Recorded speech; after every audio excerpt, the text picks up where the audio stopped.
Hello everyone, আরও একটি নতুন ভিডিওতে তোমাদের সকলকে স্বাগত জানাই। তো আজকের ভিডিওতে আমরা আলোচনা করব আরোহমূলক দোষ বা আরোহ অনুমানের দোষ।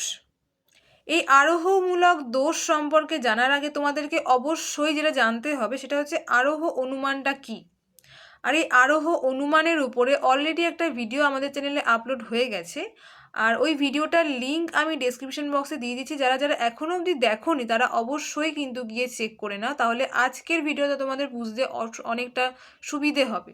তাই যারা এখনও অবধি দেখে থাকোনি তারা অবশ্যই দেখে নাও, আর যারা দেখেছো তারা অবশ্যই আজকের ভিডিওটা খুব ভালোভাবেই বুঝতে পারবে। তো আরোহমূলক দোষ সম্পর্কে যেটা বলার সেটা হচ্ছে আরোহমূলক দোষ হলো আরোহ অনুমানে আমরা যে সিদ্ধান্তটা প্রতিষ্ঠা করি সেই সিদ্ধান্তে কিন্তু কিছু না কিছু ভুল থেকেই যায়। কেননা এই আরোহ অনুমানের ক্ষেত্রে সিদ্ধান্ত প্রতিষ্ঠা করার জন্য কিছু বিধিনিষেধ থাকে বা কিছু নিয়ম থাকে, যে নিয়মটা লঙ্ঘন করলে এই দোষ বা এই ত্রুটির সৃষ্টি হয়। আর এই দোষ বা ত্রুটিটাকেই বলা হয় হচ্ছে আরোহমূলক দোষ। আরোহমূলক দোষকে মূলত দুটো ভাগে ভাগ করা যায়, একটা অনুমান সংক্রান্ত দোষ আর একটা হচ্ছে অনুমান সংক্রান্ত দোষ। এবং এই দুটোরও কিন্তু আরও অনেক ভাগ রয়েছে, আর এই সম্পূর্ণ ভাগটা আমি একটা ছকের মাধ্যমে তোমাদেরকে দেখিয়ে দিচ্ছি। আরোহমূলক দোষকে যে দুভাগে ভাগ করা যায়, অর্থাৎ অনুমান সংক্রান্ত দোষ এবং অনুমান সংক্রান্ত দোষ। এই অনুমান সংক্রান্ত দোষের ক্ষেত্রে যদি আমরা দেখি প্রথমে, তাহলে দেখতে পাচ্ছি যে অনুমান সংক্রান্ত দোষকে তিন ভাগে ভাগ করা যায়: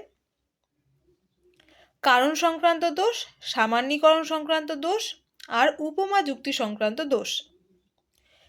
এরই প্রথম যেটা রয়েছে কারণ সংক্রান্ত দোষ, তাকে আবার চার ভাগে ভাগ করা যায়। এক হচ্ছে অবান্তর শর্তকে কারণ বলার দোষ, একটি আবশ্যিক শর্তকে কারণ বলার দোষ, সহকার্যকে কারণ বলার দোষ আর কাকতালীয় দোষ। এদিকে যদি আমরা আরোহ অনুমানের দ্বিতীয় যে ভাগটা রয়েছে অর্থাৎ অনুমান সংক্রান্ত দোষটাকে দেখি, তাহলে সেটাকেও কিন্তু দুভাগে ভাগ করা হয়েছে। এক হচ্ছে পর্যবেক্ষণমূলক দোষ আর হচ্ছে ভ্রান্ত পর্যবেক্ষণমূলক দোষ। এই অপর্যবেক্ষণমূলক দোষকেও আবার দুভাগে ভাগ করা হয়েছে, একটা হচ্ছে প্রয়োজনীয় পারিপার্শ্বিক অবস্থার পর্যবেক্ষণ আর একটা হচ্ছে নঙর্থক দৃষ্টান্তের অপর্যবেক্ষণ। এদিকে আবার ভ্রান্ত পর্যবেক্ষণমূলক দোষকেও কিন্তু দুভাগে ভাগ করা হয়েছে। এক হচ্ছে সার্বিক ভ্রান্ত পর্যবেক্ষণমূলক দোষ আর হচ্ছে ব্যক্তিগত ভ্রান্ত পর্যবেক্ষণমূলক দোষ। এবারে আমরা আলোচনা করে নেব আরোহমূলক দোষের যে প্রধান দুটো ভাগ রয়েছে, অর্থাৎ অনুমান সংক্রান্ত দোষ এবং অনুমান সংক্রান্ত দোষ। এই দুটো কি? অনুমান সংক্রান্ত দোষের ক্ষেত্রে আমরা বলতে পারি যে অনুমানের ক্ষেত্রে আমরা কিছু সাধারণ বিধিনিষেধ যেগুলোকে না মানলে এক প্রকার দোষের উদ্ভব হয়, এই সাধারণ বিধিনিষেধগুলো অবশ্যই মানতে হবে, না মানলে যে দোষের উদ্ভব হয় সেই দোষকেই আমরা বলি হচ্ছে অনুমান সংক্রান্ত দোষ। এবার যদি আমরা অনুমান সংক্রান্ত দোষের কথা বলি, এই অনুমান সংক্রান্ত দোষকে কিন্তু আবার পর্যবেক্ষণ সংক্রান্ত দোষও বলা হয়।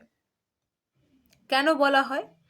কারণ এই অনুমানের দ্বারা, এই অপর্যবেক্ষণ অনুমানের দ্বারা আমাদের যে ইন্দ্রিয়ের মাধ্যমে আমরা যে বিষয়গুলোকে দেখি, আমাদের যেটুকু সীমাবদ্ধতা রয়েছে বা আমাদের যে বিভিন্ন ধরনের কুসংস্কার রয়েছে এবং আমাদের মনের যে সংকীর্ণ ভাবের দ্বারা আমরা যে বিষয়গুলোকে যেভাবে প্রত্যক্ষ করি, এগুলোকে এক প্রকার দোষের মধ্যে ফেলা হয়।